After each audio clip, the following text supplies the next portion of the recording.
We start with an update to the story of Jaleel Stallings. Jaleel was beaten by Minneapolis police during the unrest following the murder of George Floyd.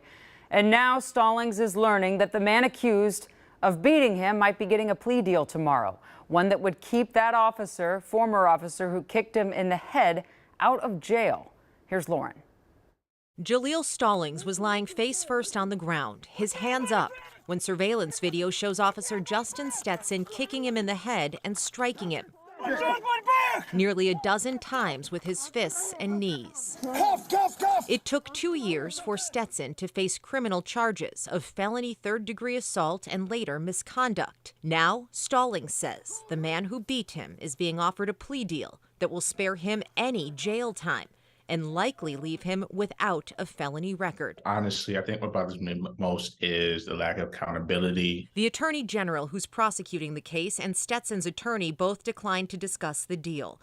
But according to Stallings and his lawyer, Stetson is expected to receive a stay of adjudication on the assault charge, meaning if he completes a probation period, it will be dismissed and wiped from his record. I would ask them to reconsider and relook at what the message they're sending the public is. The incident happened on May 30th, 2020. After days of unrest, Stetson and his unit were driving down Lake Street in an unmarked white van under these orders. All right, we're rolling down Lake Street. The first we see, we're just hammering them with 40s. 40s are less lethal rubber bullets. They came upon Stallings in a parking lot.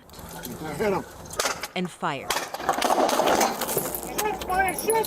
Stallings, ex-military with a license to carry, believed he'd been hit with a real bullet and fired back. At the time I fired, I had no knowledge whatsoever that they were police officers. When he realized who they were, video shows him dropping his gun and surrendering. In the moment, self-preservation is all that was really on my mind. Stallings, who suffered facial fractures in the beating, was arrested and charged with attempted murder, facing years in prison. But at trial, a jury found him not guilty, believing he acted in self-defense. 3 years later, MPD has not disciplined any officers. And now Stetson, the only one criminally charged, is being offered this deal that Stallings says, in his formal objection, allows him to walk away without convicted felon marring his reputation, having served no jail time and continuing to receive a monthly disability pension. Do you feel like you were held more accountable than the police officers? Yes. At this point, as the innocent party, I would have served more jail time as a direct result of this than any of the police officers involved.